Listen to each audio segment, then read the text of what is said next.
کر سکتا ہے، کوئی اس کے لیے مشکل نہیں. ہوا علی کل شیء قدیر، اسے ہر شے کی قدرت حاصل ہے. لیکن اصل بات جو ہے میں آپ کو بتانا چاہتا ہوں، یہ ہے سائیڈ ایشو. اصل ایشو ہے فلسطین کا جو شروع ہونے والا ہے. بھٹی دہکے گی وہاں. ظاہر بات ہے کہ اگر کوئی بہت بڑا اقدام ہو جاتا ہے فلسطینیوں کے خلاف، اور اگر واقعتاً مسجد اقصیٰ اور مسجد قبۃ الصخرہ گرا دیے جاتے ہیں، جو طوفان اٹھے گا عالم عرب میں، یہ حسنی مبارک ہو یا شاہ خالد ہو یا کوئی اور ہو، یہ نہیں روک سکتے اس طوفان کو. نوجوان خون اٹھے گا، غیرت اور جو بھی حمیت ہے. مسلمان ان پڑھ سے ان پڑھ اور بالکل بے دین، وہ بھی مسجد کی حرمت پر کٹ مرنے کو تیار ہو جاتا ہے. مسجد تو بنا دی شب بھر میں ایمان کی حرارت والوں نے، من اپنا پرانا پاپی ہے، برسوں میں نماز ہی بن نہ سکا. وہ چاہے کانپور کی مسجد سے مسلمانوں نے جانے دی ہے، چاہے وہ شہید گنج کی مسجد تھی مسلمانوں نے جانے دی ہے، چاہے نماز نہ پڑھتے ہو. لیکن یہ جو حرمت اور یہ جو حمیت اور یہ غیرت ہے، اس سے جو طوفان اٹھے گا یہ ہوگا اس ملحمۃ العظمی، اس کی طرف پیش رفت ہو رہی. کتاب الملاحم سے احادیث کے حوالے سے کہ جن جنگوں کا حوالہ دیا حضور نے، پیشن گوئی کی ہے، اس کا نقطہ آغاز تھا خلیج کی جنگ. صدام حسین نے اسے کہا تھا یہ مدر آف وارز ہے، ام المحارب، یہ ایک جنگ نہیں ہے. اس کا نقشہ بھی حدیث میں موجود ہے، پیشن گوئی موجود تھی، اس وقت بھی ہم نے شائع کی تھی. لیکن اس میں جو جنگ اب ہونے والی وہ الملحمۃ العظمی. ملحمہ کسے کہتے ہیں؟ لحم گوشت کو کہتے ہیں، اور قصائی کی دکان کو عربی میں ملحم کہتے ہیں، جہاں گوشت کے ٹکڑے کیے جاتے ہیں، ہو رہے ہوتے ہیں، جسموں کے چیتھڑے اڑ رہے ہوتے ہیں. ملحمہ، یہی لفظ استعمال کیا تھا حضرت سعد ابن عبادہ نے رضی اللہ تعالی عنہ یوم فتح مکہ. ان کے دل میں تھا کہ اب ہم انتقام لیں گے ان عربوں سے، ان قریش سے. الیوم یوم الملحمہ، الیوم یوم الملحمہ، یہ کہتے ہوئے جا رہے تھے. ایک خاص کیفیت، آج ہے گوشت کے ٹکڑے اڑانے کا دن. حضور سے کہا کسی نے جا کر کے ساتھ تو یہ کہہ رہے ہیں الیوم یوم الملحمہ، الیوم یوم الملحمہ. حضور نے فرمایا نہیں، ان سے کہو جا کر الیوم یوم المرحمہ، الیوم یوم المرحمہ، آج رحمت کا دن ہے، آج تو میں ان سب کو معاف کروں گا.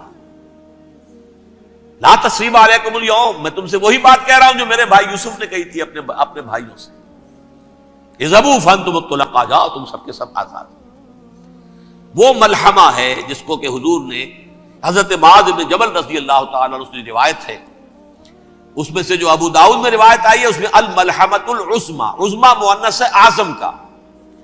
آپ کہتے ہیں جنگ عظیم اول، جنگ عظیم دوم، عظیم کا باپ ہو گیا اعظم، سب سے بڑا، اور اس کا مؤنث ہے سب سے بڑی، عظمی.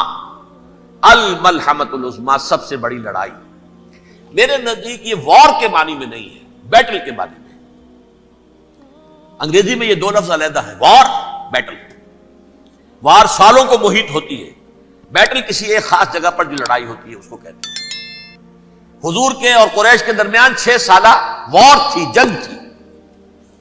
لیکن battles, battle of Uhud, battle of Badr, یہ بیٹلز تھی، لڑائیاں تھی. تو عظیم ترین جنگ شاید اس اعتبار سے نہ ہو جیسے کہ ورلڈ وار 1 اور ورلڈ وار 2، یعنی اس کی وسعت کا اتنا معاملہ نہیں اور طوالت کا نہیں. لیکن جو لڑائی جو ہے بیٹل ہونی ہے، جس کو کہ یہ لوگ، یا چونکہ میں نے کہا تھا شروع میں کہ سرما ہے میری آنکھ کا خاک حجاز و حول قدس، نیو ٹیسٹمنٹ کی آخری کتاب ہے the book of revelation, revelation of Saint John. اس میں آرمگڈون کہا گیا ہے. اسے ہر مجدون، یہ عبرانی لفظ ہے، ہر کہتے ہیں اونچی جگہ کو، سطح مرتفع. مجدون میگیڈو، میگیڈو ایک وادی ہے، مرتفع، وادی مرتفع. یہ ہے واقع لبنان، اسرائیل اور شام کے درمیان جو ٹکڑا، جو ٹرائنگل بنتی ہے، یہ ہے، یہاں پر بڑی جنگ لڑی جائے گی. اور یہ جنگ جنگ صلیب ہوگی، جو کہا ہے بش نے، یہ جنگ صلیب.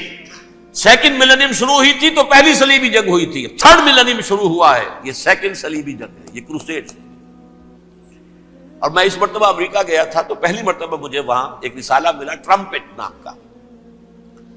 یہ امریکہ کے جو بہت ایکسٹریمسٹ قسم کے پروٹیسٹنٹس ہیں، یہ ان کا رسالہ ہے، اور ان کے بارے میں اب کہا جا رہا ہے وہ کرسچین زائنسٹ ہیں۔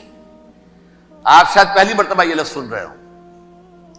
زائنسٹ تو ہم سمجھتے ہیں یہودیوں کو، کرسچین زائنسٹ وہ ہیں جو ہیں تو عیسائی پروٹیسٹنٹس ہیں، لیکن اسرائیل کے وہ حمایتی یہودیوں سے بڑھ کر ہیں۔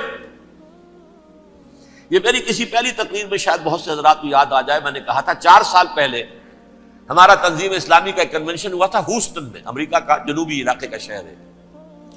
ایک سیشن اس میں ہم نے رکھا تھا انٹرفیتھ، ایک عیسائی کو بلایا تھا، ایک یہودی بہت بڑا وہاں کا عالم ہے اس کو بلایا تھا۔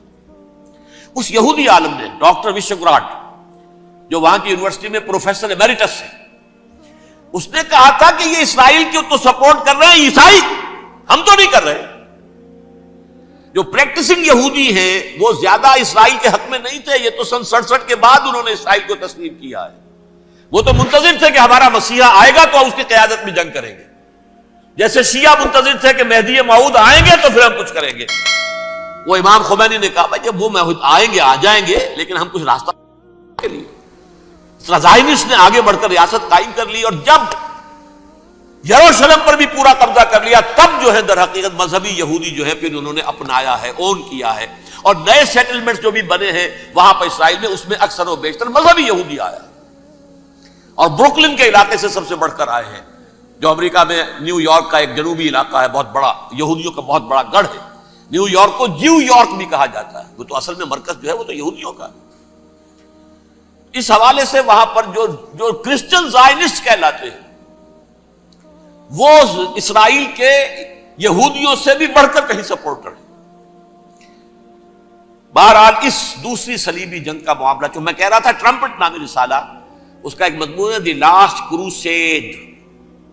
اب یہ آخری کروسیڈ ہے جو شروع ہونے والا ہے۔ میں تو حیران ہوں کس قدر کھل کے وہ باتیں کرتے ہیں۔ رومن کیتھولکس کو وہ کہتے ہیں کہ یہ شیطان ہے، یہ پوپ شیطان ہے، یہ یورپ کو اس نے جمع کیا ہے کرسچینٹی کی بنیاد پر، اور اس میں زیادہ تر کیتھولکس ہیں۔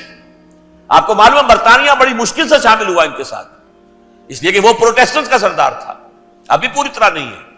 یورپ جو ہے وہ رومن امپائر دوبارہ یہ کھڑی کر رہا ہے، اور در حقیقت یہ جو ہے یہودیوں سے بھی چھیننا چاہتے ہیں اسرائیل کو اور فلسطین کو، اور مسلمانوں سے بھی، اور یہ وہی کروسیڈ جو تھے اربن ثانی کے، اس کی تیاری کر رہے ہیں تاکہ وہاں پر عیسائی حکومت قائم ہو جائے، کیتھولکس کی، پوپ کی حکومت قائم ہو جائے، جیسے ایسٹ تیمور میں تبدیلی۔ ایسٹ تیمور میں کون سی حکومت بنی ہے؟ رومن کیتھولک، رومن کیتھولک اسرائیل میں بنے، تاکہ یہ سارے مقامات مقدسہ جہاں اسرائیل پیدا ہوئے، بیت حضرت مسیح پیدا ہوا، بیت الحم کہاں ہے؟ وہی ہے کہ نہیں؟ جہاں سے ریزریکشن ہوا ان کے خیال میں وہ کہاں ہے؟ وہیں پر ہے کہ نہیں؟ بڑے بڑے گرجے ان کے وہی ہیں۔ تو اس اعتبار سے ان کا کہنا یہ ہے یہ لاسٹ کروسیڈ کی تیاری ہو رہی ہے، یہ کیفور، اور ان کا کہنا یہ ہے کہ یہ پوری طاقت نیٹو کی جو ہے، یہ پہلے جرمنی سے لائی گئی بوسنیا، انہوں نے خود وہاں جنگ کروائی، انہوں نے خود وہاں پر ایتھنک کلینسنگ کروائی، پھر خود مصالحت کے لیے آ گئے، پھر کوسوو میں انہوں نے خود آگ بھڑکائی۔ یہ میں نہیں کہہ رہا، یہ وہ ٹرمپٹ رسالہ امریکہ سے چھپنے والا پروٹیسٹنٹس کا رسالہ ہے جو یہ کہہ رہا ہے۔ پھر انہوں نے کوسوو کے اندر کروایا، اور پھر وہ وہاں پر پیس فورس کی حیثیت سے آ گئے۔ اب وہ میسیڈونیا میں کروا رہے ہیں اور وہاں داخل ہو گئے ہیں۔ اگلا قدم ان کا سائپرس ہوگا، سائپرس میں ترکوں کو اور وہ گریکس کو لڑائیں گے اور وہاں آ جائیں گے، وہاں سے ایک چھلانگ لگائیں گے اور یہ فلسطین میں پہنچیں گے، اور یہ وہاں پر ایک رومن امپائر، اپنی پرانی رومن امپائر کی طرح کی رومن کیتھولک ریاست قائم کرنا چاہتے ہیں۔ تو وہاں امریکہ کے عیسائیوں میں بھی کوئی ایک طبقہ نہیں ہے، کیتھولکس بھی ہے، کیتھولکس زیادہ نہیں ہے ہمدرد، لیکن اب تابع ہو چکے ہیں۔ اسحاق ریبین نے جب یہ پیس ٹاک شروع ہوئی تھی، آپ کو یاد ہوگا شاید، کہ جب وہ آیا تھا واشنگٹن سے واپس فلسطین اسرائیل، تو پہلے روم میں رکا for an audience with the Pope, اور پوپ کو اس نے ایک مرتبان سا پیش کیا تھا، حضرت سلیمان علیہ السلام کے زمانے کا مرتبان، اور کہا تھا دیکھیے 3000 برس تک ہم نے اس کی حفاظت کی ہے، اب یہ میں آپ کے حوالے کر رہا ہوں۔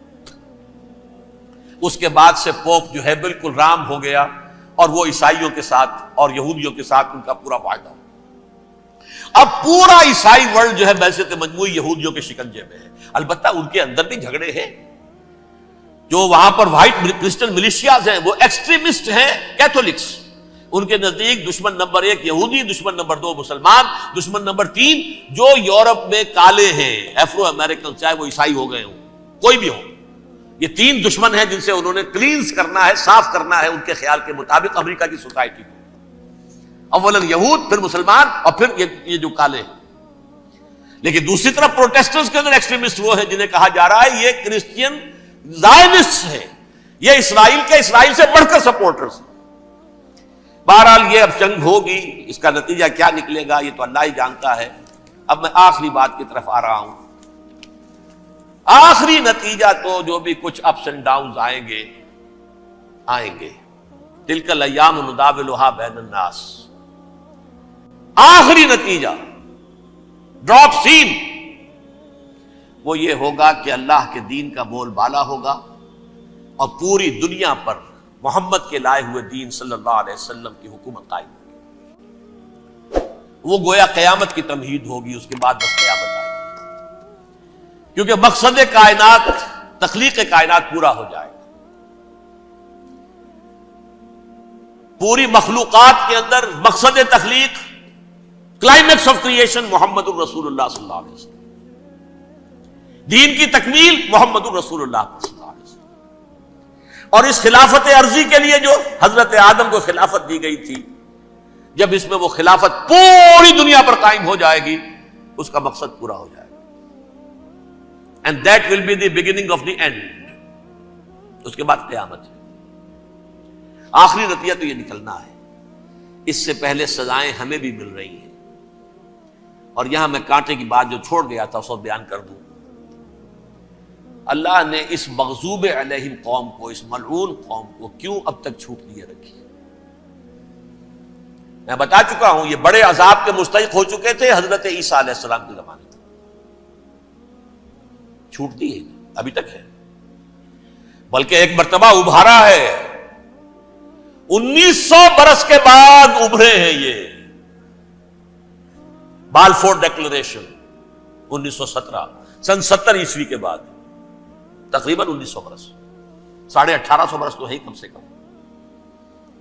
پھر creation of Israel 1948، 1967 extension of Israel, یروشلم پر قبضہ. یہ سارا جو ہے کیوں ہے؟ اللہ تعالیٰ اس خیر امت محمد صلی اللہ علیہ وسلم، اس کے بہترین حصے کو سزا ان ملعونوں کے ہاتھوں دے رہا ہے. کیوں؟ جو جرم انہوں نے کیا تھا وہی ہم نے کیا. انہوں نے اللہ کی کتاب کو پیٹھ کے پیچھے پھینکا. نبذ فریق من الذین اوتوا الکتاب کتاب اللہ وراء ظہورہم. ہم نے اپنی پیٹھوں کے پیچھے پھینکا کہ نہیں. کولونیل رول سے آزاد ہوئے، کہیں اسلامی قانون نافذ کیا، کہیں اسلامی نظام قائم کیا. تو جو جرم ان کا تھا وہی ہمارا ہے. اور ہم خیر امت ہیں، اور ہمارے میں سے خیر ترین عرب ہیں. ان پر اللہ کا فضل، ان کی مادری زبان میں اللہ کی کتاب موجود ہے. پھر انہوں نے اللہ کے دین کو پیٹھ دکھائی. جو ملک آزاد ہوا کولونیل رول سے، یا اس نے قبلہ کر لیا اپنا ماسکو کی طرف یا کر لیا واشنگٹن کی طرف. کسی نے مکے کو قبلہ بنایا. یہ بدترین سزا ہے. ویل للعرب من شر قد اقترب. اور ترمذی شریف میں تو یہاں تک روایت ہے، من اقتراب الساعۃ ہلاک العرب. قیامت کے قرب کی ایک نشانی یہ بھی ہوگی کہ عرب ہلاک ہو جائے. ایک حدیث میں الفاظ آتے ہیں کہ حضور نے جب کہا یہ ہوگا یہ ہوگا یہ ہوگا، یہ بربادی آئے گی، تو کسی زوجہ محترمہ نام میں بھول رہا ہوں، انہوں نے پوچھا کہ عرب اس دن کہاں ہوں گے؟ فرمایا العرب یومئذ قلیل، بہت کم. آخری خاتمہ ہونا ہے یہود کا حضرت مسیح علیہ السلام کے ہاتھوں. وہ عذاب جو 2000 برس تک ان سے ٹلا رہا وہ آئے گا، اور ان کے رسول ہی کے ہاتھوں آئے گا. لیکن اس سے پہلے مسلمانوں پر یہ عذاب آ رہا ہے، ہولوکاسٹ کے درجے کا عذاب آ رہا ہے۔ البتہ ہم پاکستانی اس میں یوں سمجھ لیجئے کہ وہ تو خبریں موجود ہیں احادیث میں، وہاں تو جو ہونا ہے، اتنے انسان مریں گے کہ ایک پرندہ جو ہے اڑتا چلا جائے گا، وہ نہیں چاہے گا کہ نیچے اترے تو کسی لاش پر اترے، اسے جگہ نہیں ملے گی زمین خالی کر کہیں اتر سکے، تھک ہار کر گرے گا، مرے گا تو بھی لاش کے اوپر گرے گا۔ یہ الفاظ ہے حضور صلی اللہ علیہ وسلم، الملحمۃ العظمی الملحمۃ الکبریٰ، یہ لاسٹ کروسیڈ، ٹرمپٹ اخبار نے، میں اس کا فوٹو اسٹیٹ بھی کبھی آپ کو دکھا دوں، ویسے میرے ساتھ ہے وہ رسالہ ٹرمپٹ، دی لاسٹ کروسیڈ، اس کی تیاری ہو رہی ہے۔ وہ الملحمۃ العظمی اور ملحمۃ الکبریٰ جو ہے وہ آنے والی ہے۔ ابن ماجہ میں کبریٰ کہا ہے، اکبر کا مؤنث کبریٰ، ملحمہ کبریٰ سب سے بڑی جنگ، اور ملحمہ عظمی سب سے عظیم جنگ۔